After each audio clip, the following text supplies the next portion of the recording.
Hi dear students, this is Hema. Welcome back to our channel YouTube. So இந்த வீடியோல முக்கியமா பாத்தீங்கன்னா நிறைய ஸ்டூடண்ட்ஸ் வந்து கேட்கக்கூடியது இந்த டாப் மோஸ்ட் செல்ஃப் ஃபைனான்சிங் கேட்டிருந்தீங்க. அதுக்கு அடுத்து ஆவரேஜ் SF காலேஜஸ் அதாவது லோ ஃபீஸா இருக்கக்கூடிய காலேஜஸ் வந்து கேக்குறீங்க. கவர்மெண்ட் பாராமெடிக்கல் கவுன்சிலிங் மூலமா நம்மளுக்கு வந்து செல்ஃப் ஃபைனான்சிங் காலேஜ்ல 4 கோர்சஸ்க்கு வந்து ப்ராசஸ் பண்ணாங்க. பட் லாஸ்ட் இயர் வந்து பாத்தீங்கன்னா எக்ஸ்ட்ராவா ஒரு 3 கோர்சஸ் வந்து ஆட் பண்ணிருந்தாங்க. Radiology and imaging technology, accident and emergency, அதுக்கு அடுத்து டயாலிசிஸ். இந்த 3 கோர்சஸுமே சென்ட் ஜான் மெடிக்கல் காலேஜ் வெள்ளூர்ல இருக்கக்கூடிய காலேஜ் வந்து பார்ட்டிசிபேட் பண்ணாங்க. ஸோ இதில் நீங்கள் இந்த self financing colleges, private colleges counselling மூலமாக வருதுன்னா என்னென்ன காலேஜஸ்ன்னு பார்த்தீங்கன்னா டாப் ப்ரைவேட் காலேஜஸ் தான்.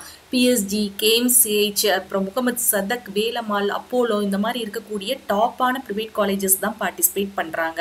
ஸோ இதில் வந்து நீங்கள் கவுன்சிலிங் மூலமாக போகிறதுனால இந்த காலேஜஸ்க்கு வந்து நீங்கள் டொனேஷன் எதுவுமே பே பண்ண வேண்டாம். நீங்கள் மேனேஜ்மெண்ட் கோட்டா டைரெக்டாக நீங்கள் போகிறீங்க ப்ரைவேட் காலேஜுக்கு கவுன்சிலிங் மூலமாக இல்லாமல் அப்படின்னா டொனேஷன் மட்டுமே. PSGன்னு எடுத்துக்கிட்டிங்கன்னா 4 லட்சம், KMCH இது மாதிரி 4 அல்லது 3 லட்சம் வாங்குறாங்க. அதை தவிர வருடத்துக்கும் நீங்கள் ஒவ்வொரு வருஷத்துக்கும் ஃபீஸ் வந்து பே பண்ணணும். இப்போ நம்மளுக்கு இந்த கவர்மெண்ட் மூலமா கவுன்சிலிங்ல ப்ராஸ்பெக்டாஸ்ல மென்ஷன் பண்ணியிருக்காங்க இந்த கோர்சஸ்க்கு செல்ஃப் ஃபைனான்சிங் காலேஜ்ல ஃபீஸ். பட் இந்த ஃபீஸ் வந்து வாங்குறது இல்லை. குறைஞ்சபட்சம் எவ்வளவு வாங்குறாங்க அப்படின்னு ஸ்டூடெண்ட்ஸ் சொல்லியிருக்காங்கன்னு பார்த்தீங்கன்னா 1 லட்சத்துல இருந்து 1,10,000 வரைக்கும் ஒரு வருஷத்துக்கு வந்து கலெக்ட் பண்றதாக சொல்லியிருக்காங்க. பட் டொனேஷன் வந்து கிடையாது. ஹாஸ்டல் ஃபீஸ்க்கு மட்டும் தான் டிஃபர் ஆகுது. இப்ப டாப் மோஸ்ட் காலேஜஸ் நம்மளுக்கு இந்த சிட்டி சைடு கோயம்புத்தூர் அல்லது சென்னை இந்த மாதிரி சிட்டி சைடு இருக்கக்கூடிய காலேஜஸ்ல ஹாஸ்டல் ஃபீஸ் வந்து ஒவ்வொரு காலேஜை பொறுத்து நீங்க எடுக்கக்கூடிய ரூம்ஸை பொறுத்தும், ஒரு டபுள் ரூம், சிங்கிள் ரூம் அல்லது 4 ரூம் ஷேரிங் இந்த மாதிரி எடுக்கக்கூடியதுல இருந்து லோ பட்ஜெட் அப்படின்னு பாத்தீங்கன்னா 65,000ல இருந்து ஒரு வருஷத்துக்கு உங்களுடைய ஹாஸ்டல் தங்குற ஃபீஸ் பிளஸ் மெஸ் ஃபீஸ் எல்லாம் சேர்த்து ஒரு வருஷத்துக்கு 65,000ல இருந்து கலெக்ட் பண்றாங்க. So it depends upon the காலேஜை பொறுத்தும் நீங்க ரூம் ஷேரிங்க பொறுத்துமே அது வந்து வேரி ஆகுது. சோ இது வந்து டாப் மோஸ்டோட காலேஜஸ் ஃபீஸ். இதே ஆவரேஜ் காலேஜ் ஃபீஸ் பாத்தீங்கன்னா உங்களுக்கு நீங்க சிட்டி சைடு இல்லாம அல்லது சிட்டியை விட்டு கொஞ்சம் அவுட்டர்ல இருக்கக்கூடிய ஊர்ல இருக்கக்கூடிய காலேஜஸுக்குமே வந்து பாத்தீங்கன்னா உங்களுக்கு காலேஜ் ஃபீஸ் வந்து 1 லட்சத்துல இருந்து 1.5 லட்சம் ரூபாய் வாங்குறாங்க. ஹாஸ்டல் ஃபீஸ் மட்டும் தான் உங்களுக்கு என்ன ஆகுது அப்படின்னு பாத்தீங்கன்னா கம்மி ஆகுது. இப்ப எக்ஸாம்பிளுக்கு நம்மளோட சேனல்லயே இருக்கக்கூடிய ஒரு சப்ஸ்கிரைபருக்கு வந்து இந்த கவுன்சிலிங் மூலமா BSc நர்சிங் ஃபீமேல் கேட்டகரிக்கு வந்து திருநெல்வேலி பக்கத்துல இருக்கக்கூடிய அவுட்டர்ல இருக்கக்கூடிய ஒரு CSI காலேஜ் நம்ம கவுன்சிலிங்லயே இருக்குது அந்த காலேஜ்.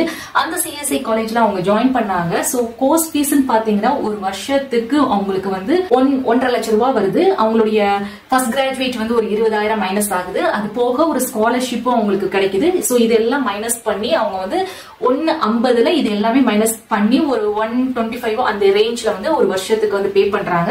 செகண்ட் இயர் வந்து கொஞ்சம் கம்மியாகுது, ஒரு 10,000 ரூபாய் அந்த மாதிரி கம்மியாகுது.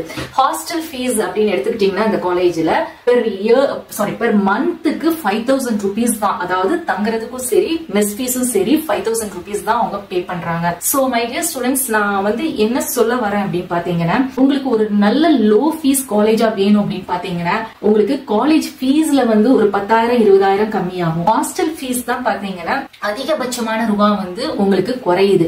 சோ நான் சொன்ன ஒரு மாசத்துக்கு 5,000 ரூபாய் எங்க, அதே மாதிரி 65,000 அப்படிங்கிற ஸ்டார்டிங் பிரைஸ்ல இருந்து இருக்குது. சோ இது நீங்க வந்து தெரிஞ்சுக்கணும் அப்படின்னா அந்த காலேஜ் வந்து ஃபர்ஸ்ட் ரெகக்னைஸ்ட் அப்ரூவ்ட் ஆயிருக்கா the doctor Tamil Nadu MGR university மூலமா, நர்சிங் கவுன்சில் அல்லது பாராமெடிக்கல் ஆஃப் கவுன்சில் எல்லாம் இந்த காலேஜ் வந்து ரெகக்னைஸ்ட் ஆயிருக்கா அப்படிங்கறத தெரிஞ்சுக்கணும். சோ அதை பத்தி நீங்க ஒரி பண்ண வேண்டிய அவசியம் இல்ல. இந்த கவுன்சிலிங்ல வரக்கூடிய எல்லா காலேஜஸுமே ரெகக்னைஸ்ட் அப்ரூவ்ட் ஆன காலேஜஸ் தான். சோ நீங்க இதுல மெயினா தெரிய வேண்டியது அந்த காலேஜ் உங்கள்ட்ட சீட் மேட்ரிக்ஸ் இருக்குது இல்லையா, அந்த காலேஜ் இருக்கும், அந்த காலேஜோட போன் நம்பரும் இருக்கலாம். அப்படி இல்லைன்னா அந்த காலேஜை நீங்க கூகுள்ல போட்டு சர்ச் பண்ணி அந்த காலேஜ்ல ஹாஸ்டல் ஃபீஸ் எவ்வளவு அப்படிங்கறத செக் பண்ணுங்க. சோ அந்த hostel fees and course fees எவ்வளவுன்னு செக் பண்ணிட்டு உங்களுக்கு அது ரீசனபிளா இருக்கு, அஃபோர்டபிளா இருக்கு அப்படின்னா நீங்க கவுன்சிலிங்ல அந்த காலேஜஸ் எல்லாமே நீங்க வந்து கொடுக்கலாம்.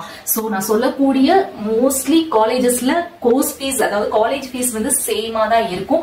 ஹாஸ்டல் ஃபீஸ் மட்டும் தான் வேரி ஆகுது. இது வந்து லாஸ்ட் இயர் ஸ்டூடெண்ட்ஸ் போய் SFல இருக்கக்கூடியவங்க, KMCHல படிக்கக்கூடியவங்களா இருக்கட்டும் சரி, PhDல இருக்கிறவங்களா இருக்கட்டும் சரி, அல்லது நான் சொன்ன இந்த CSI திருநெல்வேலி பக்கத்துல இருக்கக்கூடிய காலேஜா இருக்கட்டும் சரி, உங்களுக்கு வந்து கோர்ஸ் ஃபீஸ் வந்து ரிலேட்டட் டு இது மாதிரி வாங்குறாங்க. சோ ஒரு 10,000 20,000 கம்மியாகிறதுக்கு வாய்ப்பு இருக்கு. ஹாஸ்டல் ஃபீஸ் மட்டும் தான் உங்களுக்கு வந்து வேரி ஆகுது. ஹோப் உங்களுக்கு இந்த கண்டென்ட் யூஸ்ஃபுல்லா இருக்கும்னு நினைக்கிறேன். தேங்க்ஸ் ஃபார் வாட்சிங்.